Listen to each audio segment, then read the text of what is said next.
Comunidade que nos acompanham em nossas videoaulas aí no YouTube. É um prazer estar de volta com vocês.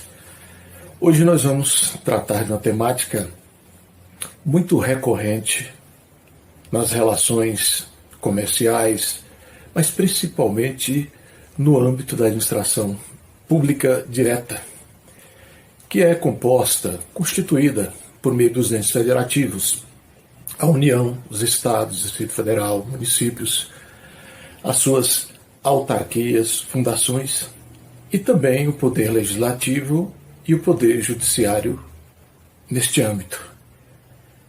As licitações são procedimentos que deverão ser adotados para aquisição ou contratação de bens e serviços ou alienação de bens inservíveis ou imóveis da administração pública, direta e até indireta, embora a administração pública indireta por meio das estatais disponham da Lei 13.303 de 2016 para suas licitações. Esta nova lei de licitações, a 14.133, também produz repercussões para as estatais. Essa parte de infrações que regulamenta os tipos infracionais que se fazem presente na nova lei de licitações e contratos, ali nos artigos 155 a 163, tem aplicação extensiva, portanto, às estatais, que são as empresas públicas e sociedade e economia mistas. Mas licitar é indispensável, salvo naquelas circunstâncias em que teremos as situações de dispensa ou inexigibilidades dos procedimentos licitatórios. Porque por meio da licitação nós vamos alcançar situações muito importantes de transparência, de assegurar o espírito de competitividade, de igualdade.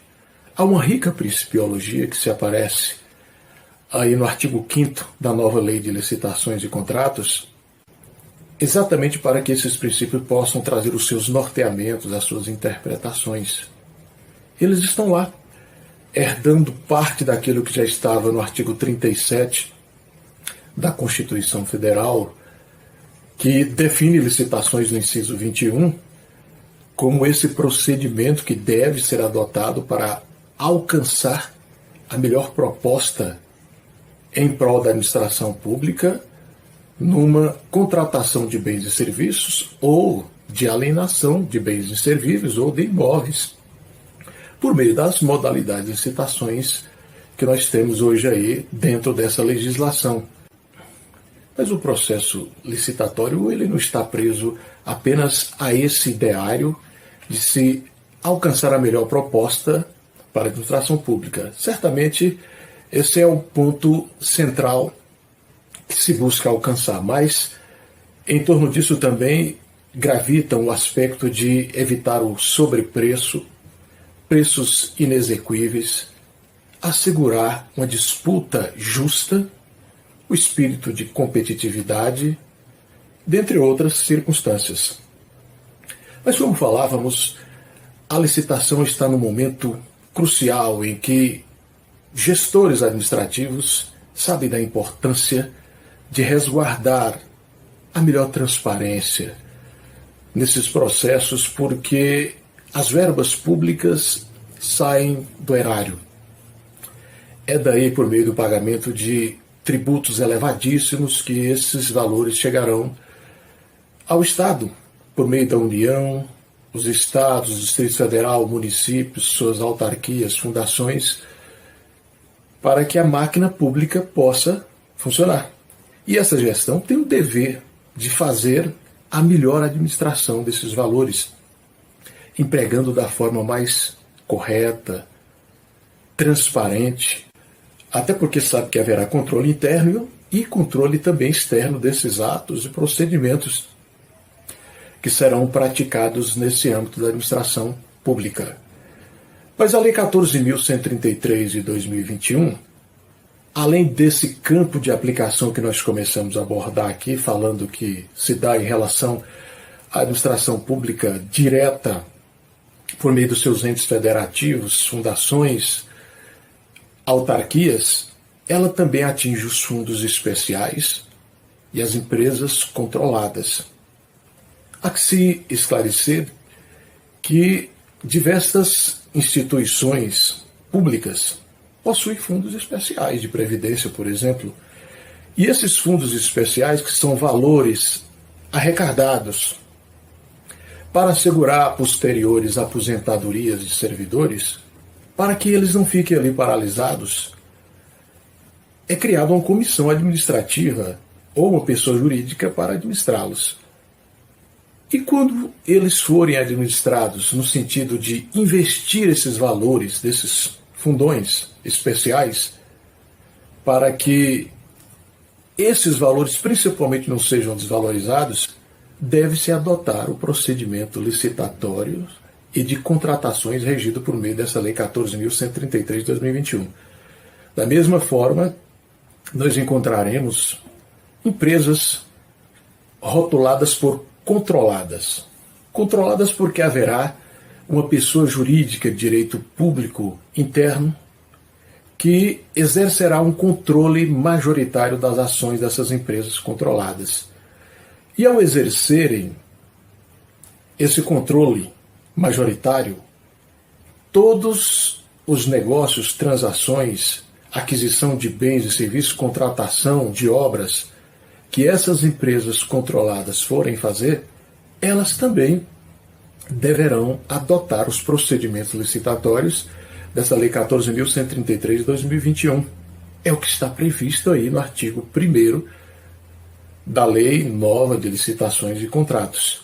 Mas essa nova normativa também tem aplicação em relação às parcerias público-privadas que são regidas pela Lei 11.079 de 2004.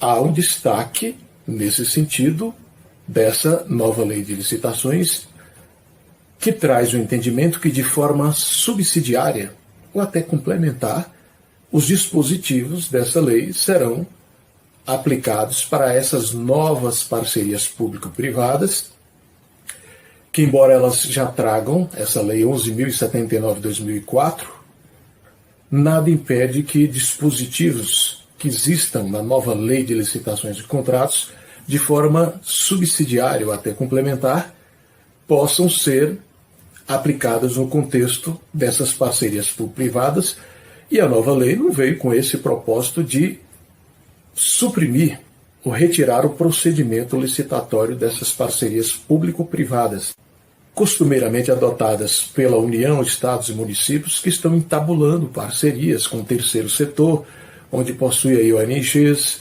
onde possui as OS, OCIPs, que estão cumprindo parte dessa atividade social onde o Estado não conseguiu alcançar.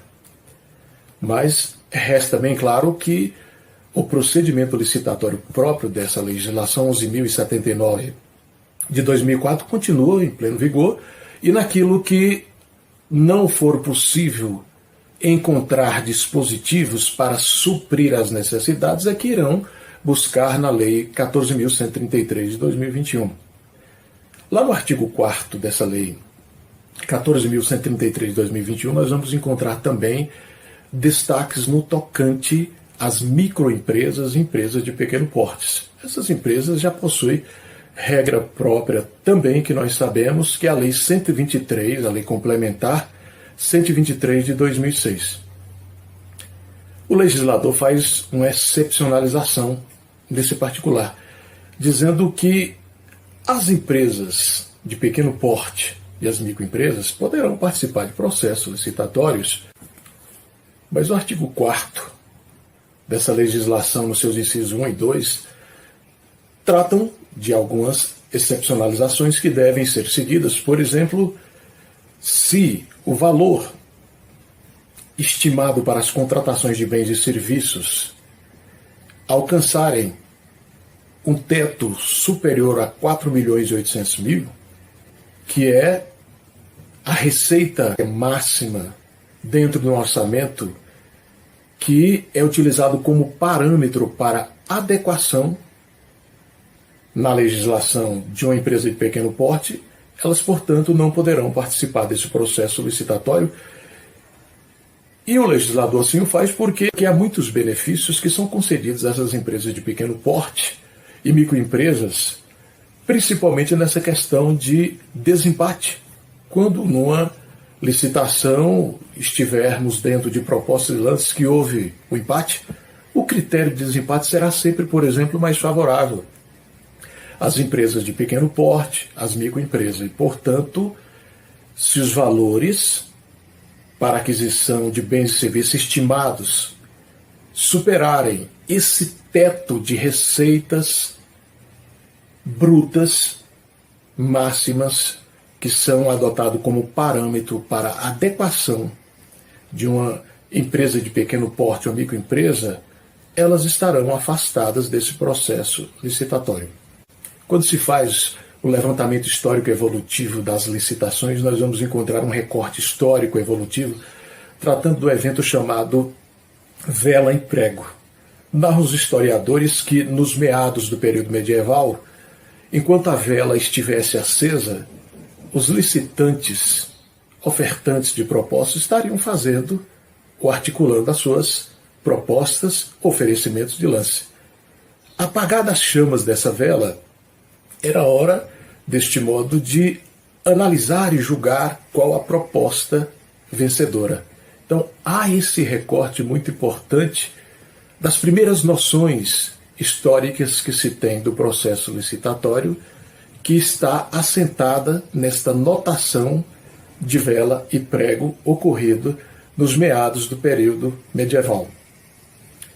Há também que se tratar um outro ponto muito importante quando vamos caminhando nesses marcos evolutivos históricos, que diz respeito ao termo licitação e a sua origem.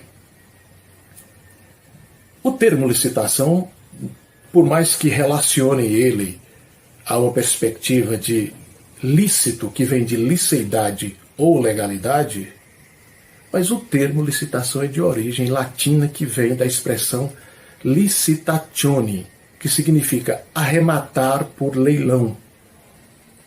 Encontra-se de forma recorrente muitas associações da expressão licitação ao aspecto lícito. É claro que as licitações estão atreladas ao princípio da legalidade, que traz esses norteamentos de licitude, de liceidade.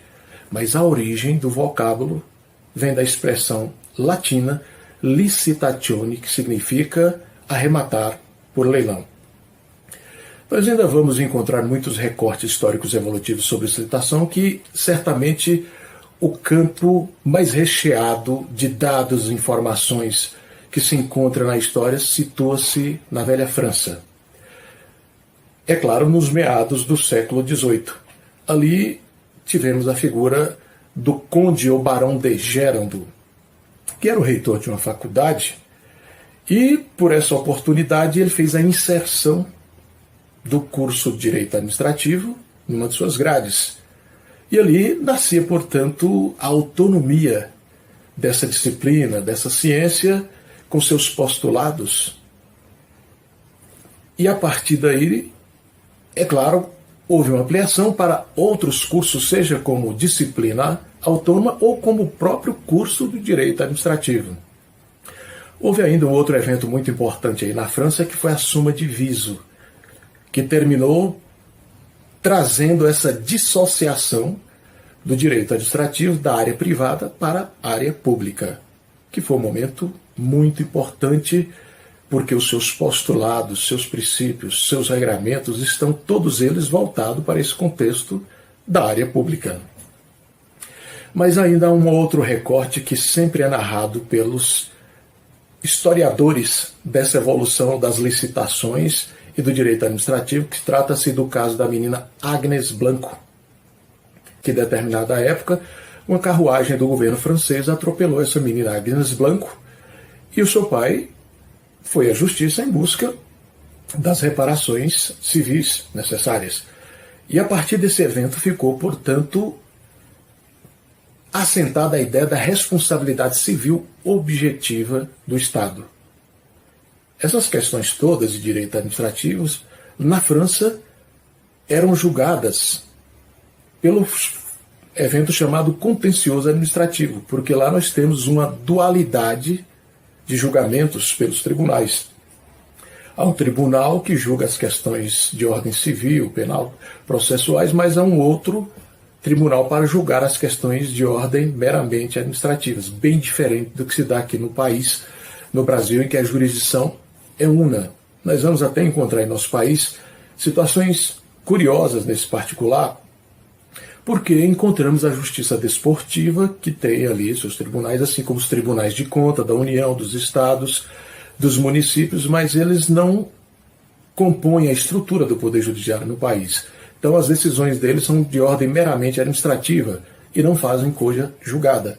Ao final, ainda resta a instância do Poder Judiciário para analisar essas decisões administrativas. Ainda encontra nesse particular ainda as cortes arbitrais que ali estarão nessas relações particulares ou privadas, tratando as suas decisões até que produzirão efeitos de título judicial.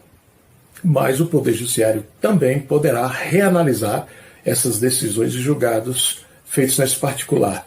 E há um aspecto muito curioso que se analisa nessas decisões ou procedimentos meramente administrativos, que são aqueles que são articulados, por exemplo, no Congresso Nacional ou no Senado Federal, acerca dos procedimentos de impeachment ou dos crimes de responsabilidades. Nesses procedimentos, verifica-se que foi assegurado a amplitude de defesa e do contraditório. E assim sendo, ao final haverá o efeito de coisa julgada para não mais buscar a reanálise desses procedimentos ou julgamentos ou decisões, uma vez que restou assegurada aí a amplitude de defesa e do contraditório. Mas quando se analisa ainda essa história evolutiva, histórica das licitações no âmbito dos seus contratos administrativos, seus procedimentos, no Brasil, o primeiro ato que se tem notícia de inserção e recepção no seu ordenamento jurídico se deu por meio do decreto número 608 de 1851. Mas só em 1855 a Faculdade de São Paulo recepcionou o direito administrativo em suas grades e começou ali a articular a disciplina e, posteriormente, os cursos de direito administrativo. Nós vamos ver que, em 1897, a primeira obra doutrinária de direito administrativo foi de Vicente Pereira do Rego.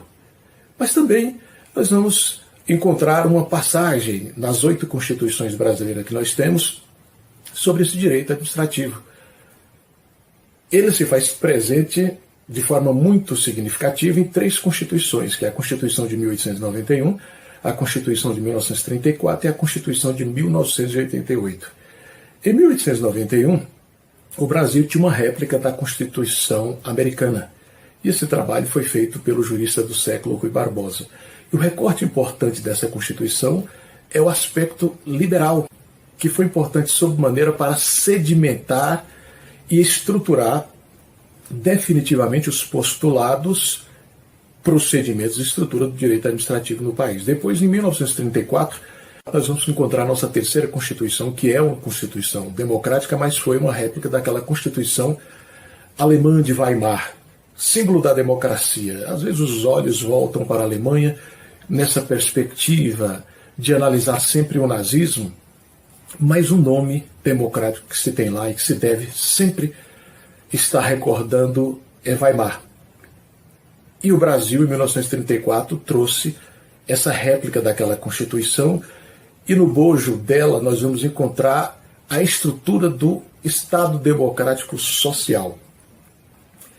E esse aspecto, sobremaneira, foi de importância para o direito administrativo, porque o campo de atuação do direito administrativo, antes de tudo, é servir aos interesses da comunidade, da coletividade, e esse âmbito de atuação social do Estado durante essa regência de 1934 é extremamente favorável para afirmação também, reafirmação, campo de atuação do direito administrativo. Estamos chegando à atual Constituição de 5 de outubro de 1988 e ela realmente trouxe a ressignificação, reafirmação e expansão de diversos institutos do direito administrativo.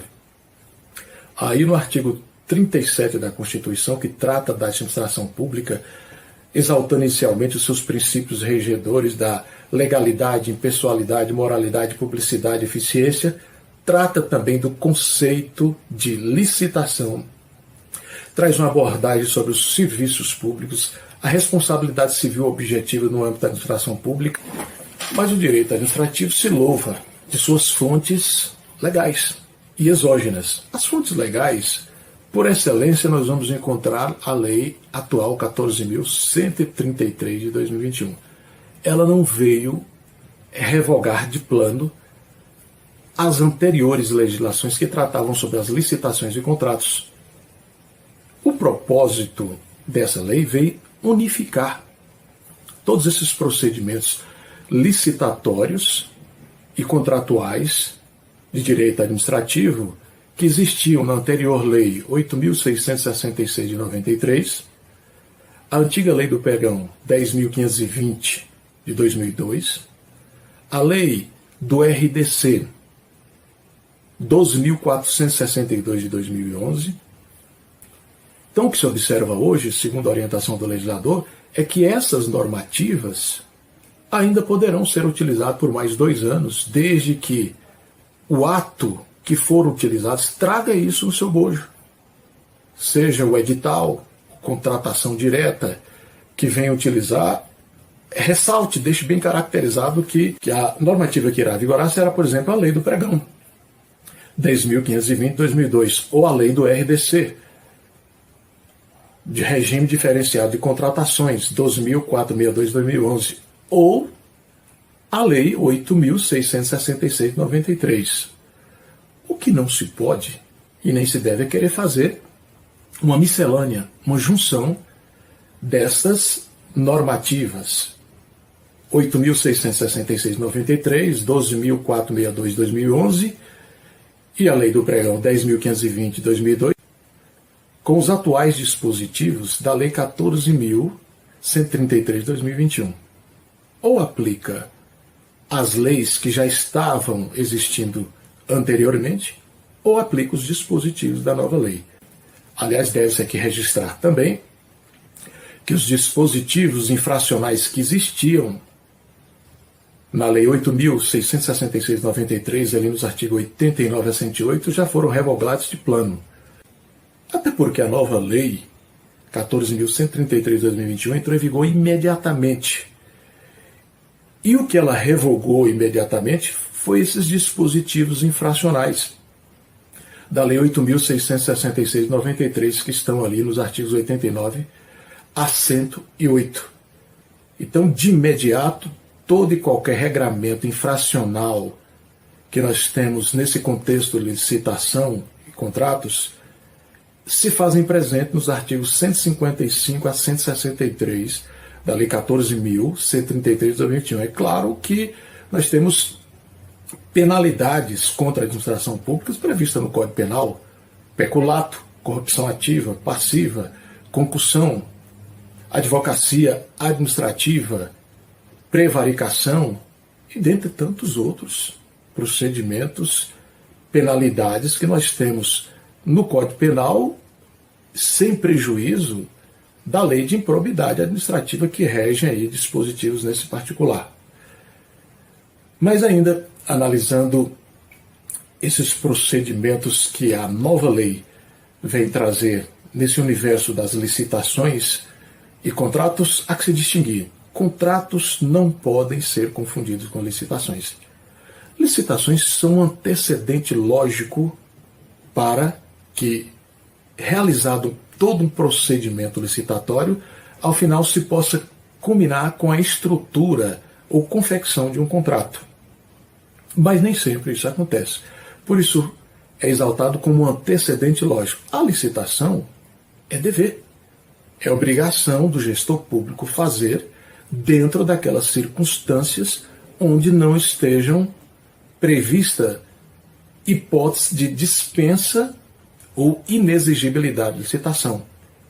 Há uma definição que ratifica-se essa nossa argumentação, que está lá no inciso 21 do artigo 37 da Constituição Federal. Licitação, portanto, é obrigação, é dever do gestor público na administração pública direta por meio dos seus entes federativos, estados, União, Distrito Federal, municípios, autarquias, o Poder Legislativo, o Judiciário, os fundões especiais, as controladas.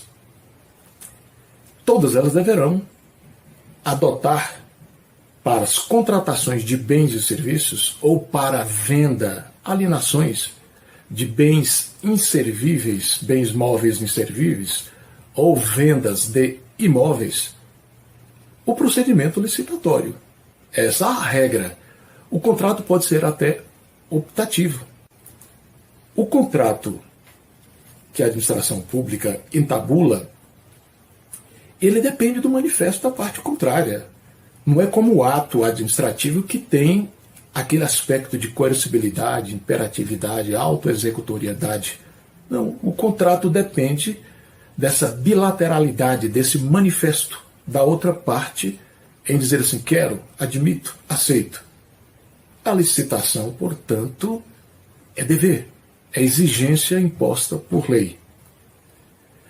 Quando se analisa esses procedimentos licitatórios, nós vamos encontrar de plano aí, no artigo 5º, o rol de princípios. Eles, ao todo, são 22 princípios. Eles vão trazer norteamentos, eles vão trazer interpretação, desanuviar, auxiliar na interpretação de diversos procedimentos licitatórios e contratuais que se fazem presentes. Primeiro aspecto que deve-se lembrar é que esse artigo 5º, o legislador trouxe de forma reforçativa, enfática, 5 princípios que já estavam lá na Constituição Federal, no artigo 37, que são aqueles que regem a administração pública: legalidade, impessoalidade, moralidade, publicidade e eficiência. É claro que toda norma infraconstitucional não pode testilhar, conflitar com a lei maior, que é a Constituição Federal. Mas vamos observando que as novas leis, a legislação do país caminha nessa direção, a exemplo do atual Código de Processo Civil 2015, que traz ali nos seus 13 primeiros artigos uma reprodução sistemática de princípios processuais que estavam lá na Constituição Federal, de forma reforçativa, enfática, como agora a nova Lei de Licitações e Contratos também vai fazendo isso, de forma enfática e até reforçativa, no sentido de esclarecer ao gestor público, aqueles que atuam na administração pública, que deve cumprir essa principiologia, que é sobremaneira importante para reger, nortear esses procedimentos licitatórios e esses contratos que serão entabulados pela administração pública. Então, legalidade, nenhum procedimento licitatório ou contrato que está aí deverá ser entabulado se não permitido, autorizado por lei, e também, é claro, se não houver nenhuma lei que proíba a entabulação ou a articulação desse processo licitatório. Nós vamos encontrando o princípio também da moralidade, que até faz coro com outro princípio que está aí, nesse artigo 15, como se fosse de forma reforçativa, numa superposição ou concomitância, para deixar de forma bem enfática a necessidade de cumprir esses procedimentos principiológicos. Nós vamos vendo a moralidade que faz coro com a probidade administrativa. Todos esses dois princípios estão nesse âmbito de o procedimento licitatório e os contratos respeitarem a ética, os procedimentos de lealdade, honestidade, costumes que regem a sociedade ao longo dos anos.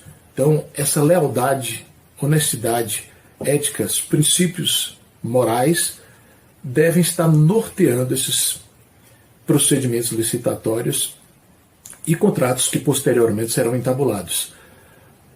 Além de legalidade, moralidade, nós vamos encontrar o princípio da impessoalidade, regendo também aí de forma muito enfática para que o legislador, o gestor público de forma geral, entenda que ele não pode confundir, imiscuir a sua pessoa com a gestão pública. A administração pública é autônoma, independente. O cargo que o gestor público está exercendo provisoriamente, momentaneamente, daqui a pouco se extingue. E a administração pública prossegue. Então, ele não pode querer aproveitar do seu momento de gestão e tirar proveito disso para aquisição de bens, patrimônios pessoais. Haverá um desvio de finalidade. Lembrando sempre daqueles elementos indispensáveis que regem o ato administrativo: finalidade, motivo, forma, objeto, motivação. E aqui, mais uma vez, dentre os princípios que regem os procedimentos licitatórios e contratos, de forma enfática, aparece mais uma vez a motivação, que era um daqueles elementos que já estavam ornando o ato administrativo. O procedimento licitatório, ali no seu edital, quando começa a ser estruturado, deve trazer no seu corpo, nas suas cláusulas, condições, estrutura, essa motivação. E, é claro, o agente de contratação, que é essa nova figura que surge aí para os procedimentos licitatórios, junto com a comissão licitante, estarão atreladas a essa motivação. Seguir fielmente qual foi a motivação pela qual foi instaurado o procedimento licitatório. Para gerar um número X de empregos, para adquirir o bem tal para essa finalidade, foi para vender o bem inservível, o móvel inservível ou o imóvel. Isso deve seguir à risca. Até porque, dentre as fontes do direito administrativo que são aplicadas não só aos contratos, mas ao procedimento licitatório, estão aí essa teoria dos motivos determinantes. Daqui a pouco vamos nos encontrar uma situação de que esse procedimento licitatório é revogado, ou o contrato que se originou em decorrência dele é revogado, ignorando ou desprezando a motivação que existia. Cite-se, por exemplo, que o procedimento licitatório ou o contrato foi revogado para se vincular aos ditames da Lei de Responsabilidade Fiscal no município, no Estado, na União. E daqui a pouco articula-se novo processo licitatório, em alguns dias após, ou se entabula novo contrato para o mesmo propósito de contratação, por exemplo, de estagiários, ignorando que foi revogado ou anulado um procedimento licitatório anteriormente, ou contratação, onde a questão estava fundamentada, a motivação toda que existia era exatamente não desrespeitar a Lei de Responsabilidade Fiscal, temendo, é claro, ultrapassar o limite de despesas na gestão pública. Muito interessante, observando, portanto, essa principiologia que está aí nesse aspecto até de superposição enfática ou de concomitância, como vamos observando a publicidade e a transparência. Caminham juntos, de braço dado. É preciso que o procedimento licitatório e os contratos estejam com total transparência, notabilidade, notoriedade, que se dê o mais amplo conhecimento desses procedimentos ao público, para que não só internamente, mas externamente se possa fazer o controle de todos esses procedimentos, não só nas licitações, mas nos contratos. Mas observem, meus senhores, que o próprio legislador, em algumas circunstâncias, ele já exige o sigilo de alguns procedimentos licitatórios. Um deles é até inovador, porque na antiga Lei 8.666/93 nós tínhamos o sigilo das propostas e lances que eram ofertados. E hoje esse sigilo ele se inicia da primeira fase do processo licitatório, que é interna, e vai até o julgamento das propostas. Hoje o processo licitatório comum tem 7 fases.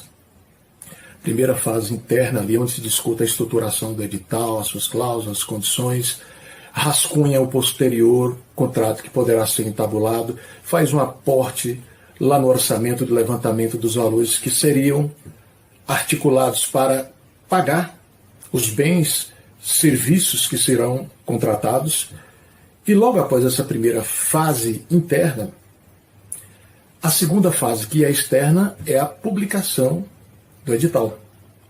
Esse edital hoje deve ser publicado, foi criado um sítio específico para isso, que é a Plataforma Nacional de Contratações Públicas. Essa lei deixa bem exaltado nesse particular que todos esses procedimentos licitatórios e contratuais, de forma preferencial, deverá ser articulado de forma eletrônica. E, é claro, publicados também os seus procedimentos nesta Plataforma Nacional de Contratações Públicas, que é um sítio do governo federal para dar evidência, notoriedade a todos esses procedimentos, assegurando principalmente essa publicidade e transparência que está aí como procedimentos principiológicos que devem ser verificados, observados nesse particular.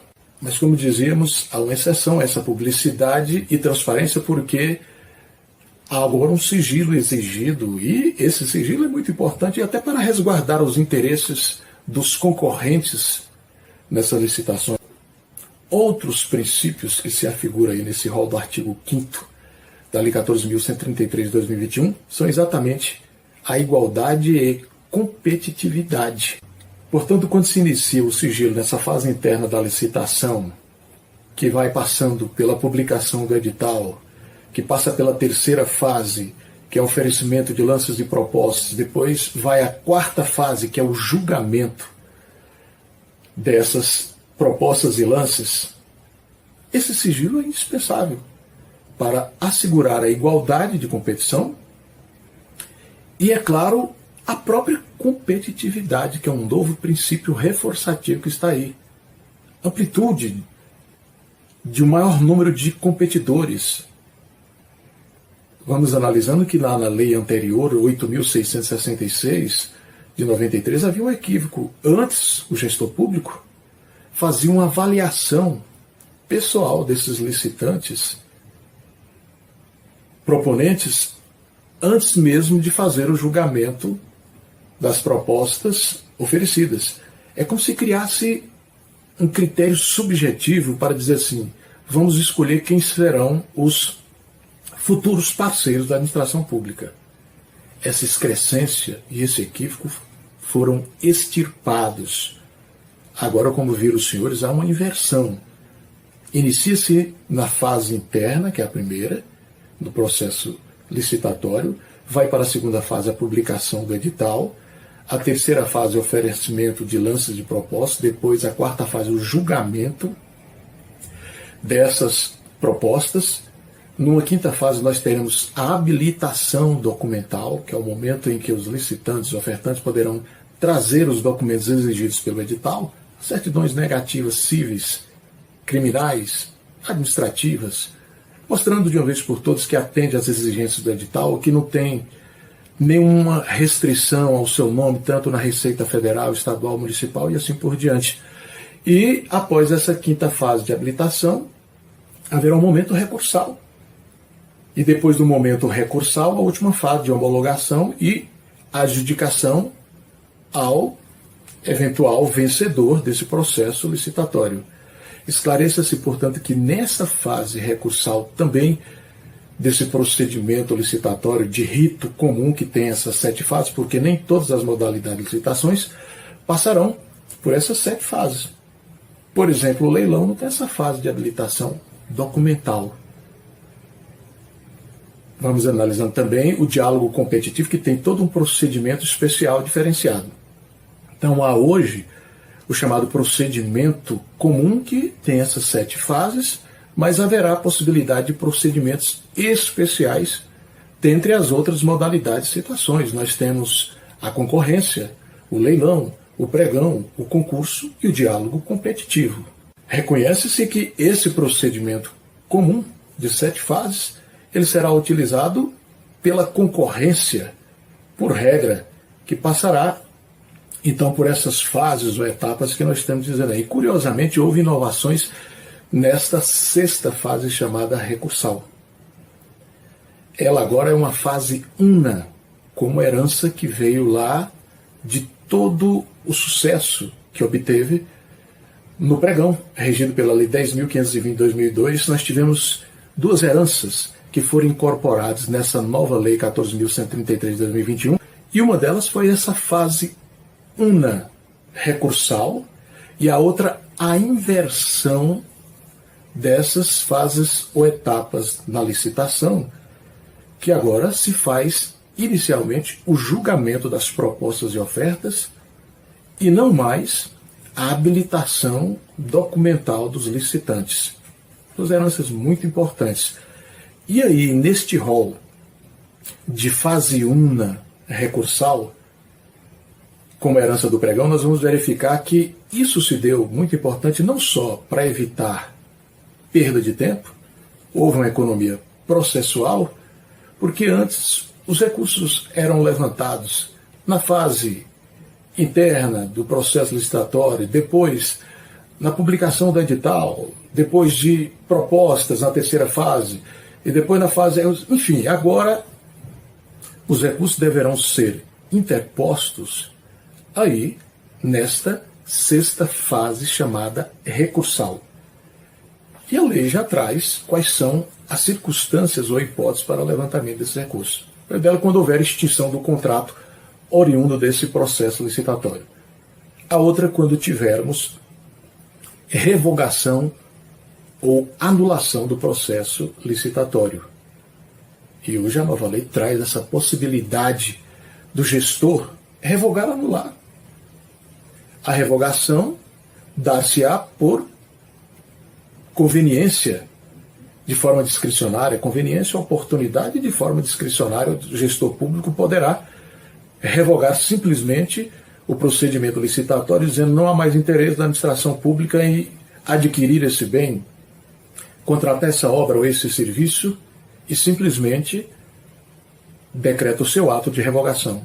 Poderá haver anulação quando houver um vício ou eiva que não pode ser convalidado. Mas hoje observa-se que do corpo dessa nova lei, eles trabalham na dinâmica da modulação dos efeitos, que é aquela decisão que já estava aí sendo bem debatida na doutrina, na jurisprudência, no sentido de analisar se esta nulidade ou anulação ou revogação desse ato, que deveriam ser feitos no prazo, por exemplo, de 5 anos, como está previsto na Lei 9.784, de 99, e não realizado nesse período, a orientação que se segue da modulação dos efeitos é exatamente verificar se não é muito mais razoável manter esse ato antes de revogá-lo ou anulá-lo em nome da segurança jurídica, da boa-fé, da confiança, que são esses princípios que regem, mais uma vez, de forma enfática, aí, esse processo licitatório, esses contratos da administração pública. Isso ficou bem característico agora na nova lei. Que o gestor público analise bem se não dá, por exemplo, para manter, salvar, resguardar o procedimento licitatório antes simplesmente de revogá-lo ou buscar a sua anulação. Mas aí falávamos, dentre as circunstâncias para recorrer, e o prazo agora é de 3 dias úteis, e por isso lembra-se de forma até ratificadora que não se inclui feriados, finais de semana, recessos que tiverem aí nas repartições públicas, serão 3 dias úteis, tanto para os recursos como para pedidos de reconsideração. Se porventura a hipótese desafiadora do recurso não estiver contemplado nesse rol de extinção do contrato decorrente da licitação, revogação ou anulação do processo licitatório, habilitação ou inabilitação, quando houver circunstâncias envolvendo pleitos de habilitação ou indeferimento dessa habilitação, o julgamento das propostas como circunstâncias, e enfim, quando tivermos situações desses novos critérios que vêm auxiliar o procedimento licitatório, como credenciamento, sistema de critério de preços, Se porventura o licitante, o contratante, teve inviabilizada a sua participação nesses critérios auxiliares de licitação, ele, portanto, poderá recorrer.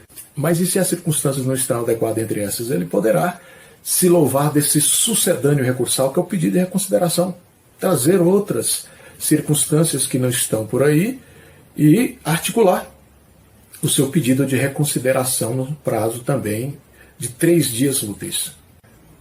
Mas cabe lembrar ainda que, além dessas circunstâncias desafiadoras de recursos administrativos e pedido de reconsiderações, os atos e procedimentos administrativos se submetem a um controle interno e externo. E nesse controle externo, certamente, esses procedimentos e atos licitatórios, além dessas hipóteses desafiadoras de recursos ou de pedido de reconsideração, eles estão submetidos também a um controle interno e externo. Por isso, Tribunal de Contas da União, dos Estados, Distrito Federal e municípios poderão fazer esse controle, assim como o Ministério Público, as pessoas físicas e jurídicas, por meio desses remédios heróicos como ação popular na defesa do patrimônio público, mandado de segurança, defesa do direito líquido e certo não assegurado por habeas corpus, e dentre outras tantas circunstâncias. Então, há muitos outros expedientes recursais no tocante a esse processo licitatório e o posterior contrato que poderá surgir em decorrência do seu resultado. Mas ainda nesse universo desses princípios regedores, interpretadores desse processo licitatório e contratos, que se apresentam de forma reforçativa, concomitante, ou até numa superposição de ideias reforçativas mesmo para aplicação desse processo licitatório, cabe analisar o procedimento da economicidade. Esse princípio que já está definido no artigo 70 da Constituição e que faz aí uma convergência com a proporcionalidade e razoabilidade que estão no artigo 5º. É claro que o procedimento licitatório deve adotar os regramentos de menor gasto, menores despesas, para proteger os cofres públicos dessas despesas excessivas. E nessa direção já caminhava proporcionalidade e razoabilidade. Proporcionalidade, quanto é a quantidade utilizada de bens e serviços era indispensável para isso, era necessária,